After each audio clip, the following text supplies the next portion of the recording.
Hello दोस्तों, मेरे channel financial education में आप सभी का बहुत बहुत स्वागत है दोस्तों। आज हम बात करेंगे इन्वेस्टमेंट के बारे में। जी हाँ दोस्तों, इन्वेस्टमेंट के बारे में आज हम बात करेंगे कि इन्वेस्टमेंट क्या है और ये कितने प्रकार के होते हैं दोस्तों, जब हम किसी वित्तीय संपत्ति की खरीद इस उम्मीद से करते हैं कि भविष्य में हमें उससे लाभ मिलेगा तो वह निवेश इन्वेस्टमेंट कहलाता है।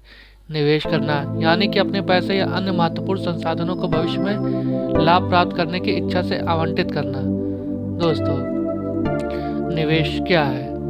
एक निवेश एक संपत्ति या वस्तु है जो आय या प्रशंसा पैदा करने के लक्ष्य के साथ हासिल की जाती है। एक आर्थिक अर्थ में एक निवेश उन वस्तुओं की खरीद है जो आज उपभोग नहीं किए जाते हैं लेकिन भविष्य में धन बनाने के लिए उपयोग किए जाते हैं। दोस्तों, वित्त में एक निवेश एक मौद्रिक संपत्ति है जिसे इस विचार के साथ खरीदा जाता है कि परिसंपत्ति भविष्य में आय प्रदान करेगी या बाद में लाभ के लिए उच्च कीमत पर बेची जाएगी। दोस्तों, इन्वेस्टमेंट को समझना। निवेश एक परियोजना को शुरू करने या विस्तार करने के लिए काम करने के लिए पैसा लगा रहा है या एक परिसंपत्ति या ब्याज खरीदने के लिए जहां उन निधियों को काम पर रखा जाता है। समय के साथ आय और लक्ष्य में वृद्धि के साथ शब्द निवेश भविष्य की आय उत्पन्न करने के लिए उपयोग किए जाने वाले किसी भी तंत्र को संदर्भित कर सकता है। दोस्तों, वित्तीय अर्थों में इसमें कई अन्य लोगों के बीच बॉन्ड, स्टॉक या रियल एस्टेट संपत्ति की खरीद शामिल है। दोस्तों, इसके अतिरिक्त एक निर्मित भवन या वस्तुओं का उत्पादन करने के लिए उपयोग की जाने वाली अन्य सुविधा को निवेश के रूप में देखा जा सकता है। दोस्तों, अन्य वस्तुओं के उत्पादन के लिए आवश्यक वस्तुओं का उत्पादन भी निवेश के रूप में देखा जा सकता है। भविष्य के राजस्व को बढ़ाने की उम्मीद में एक कार्रवाई करना भी एक निवेश माना जा सकता है। दोस्तों, उदाहरण के लिए जब अतिरिक्त शिक्षा का चयन करना है तो लक्ष्य अक्सर ज्ञान बढ़ाने और अंततः अधिक आय पैदा करने की उम्मीद में कौशल में सुधार करना है, क्योंकि निवेश भविष्य की वृद्धि या आय की ओर उन्मुख है।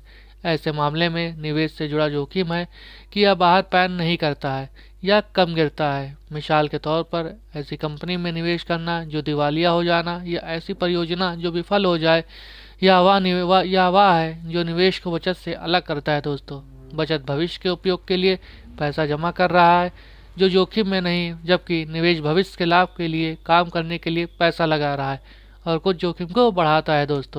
दोस्तों, निवेश करने से पहले हमें निवेश के बारे में जानकारी करनी चाहिए कि हम निवेश किस जगह कर रहे हैं।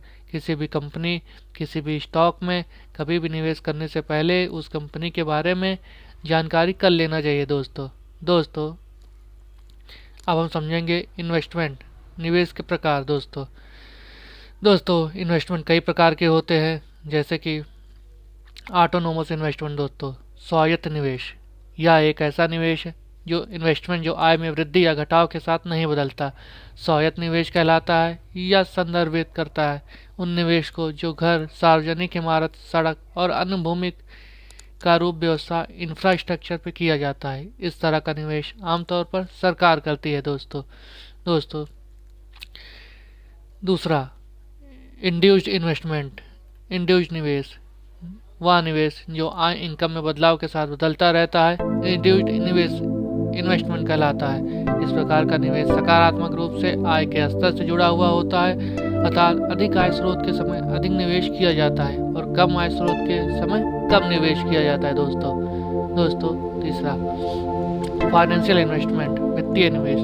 वित्तीय उपकरणों में किए जाने वाले निवेश को हम वित्तीय निवेश कहते हैं, जैसे कि नए और पुराने शेयर्स, बॉन्ड इत्यादि। ध्यान रहे कि मौजूदा उपकरणों जैसे पुराने शेयर या पुराने बॉन्ड्स के खरीद के लिए प्रयोग किया जाने वाला धन निवेश नहीं कहलाता है। दोस्तों, चौथा, वास्तविक निवेश, एक्चुअल इन्वेस्टमेंट। जो निवेश औद्योगिक संयंत्र तथा औद्योगिक उपकरणों, सार्वजनिक उपयोगिताओं के खरीद जैसे स्कूल, रोड, रेलवे इत्यादि में किया जाए, वास्तविक निवेश कहलाता है।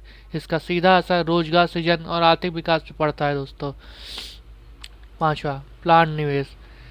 दोस्तों, प्लान निवेश अर्थव्यवस्था के विभिन्न क्षेत्रों में एक योजना के तहत एक विशिष्ट लक्ष्य के साथ अगर निवेश किया जाए तो वह प्लान निवेश कहलाएगा। दोस्तों, इसे इंटेंडेड इन्वेस्टमेंट भी कहा जाता है। दोस्तों, जब हम कोई भी निवेश करने से पहले प्लानिंग करते हैं तो उसको प्लान इन्वेस्टमेंट में ही कहा जा सकता है। दोस्तों, अब छठा, अनप्लान निवेश।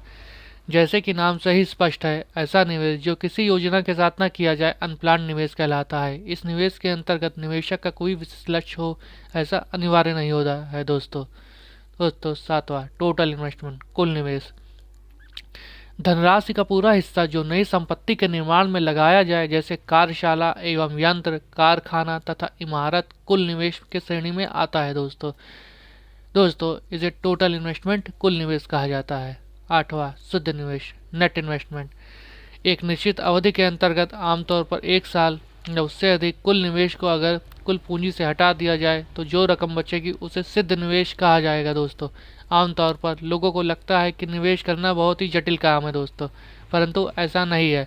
अगर हमें निवेश के बारे में अच्छी जानकारी हो, जिस जगह हम निवेश करने जा रहे हैं उसके बारे में जानकारी हो, हम प्लानिंग के साथ निवेश करें, तो दोस्तों आप देखेंगे कि निवेश करना बहुत ही आसान काम है दोस्तों।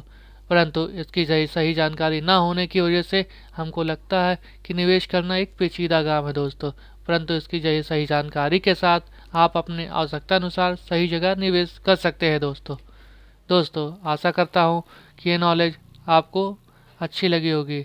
अगर आपको ऐसे ही वीडियो और चाहिए तो दोस्तों मेरे चैनल को लाइक और सब्सक्राइब जरूर कीजिए। धन्यवाद दोस्तों ये वीडियो बस एक एजुकेशनल पर्पज़ के लिए है। मिलते हैं आप सभी से नेक्स्ट वीडियो में। धन्यवाद।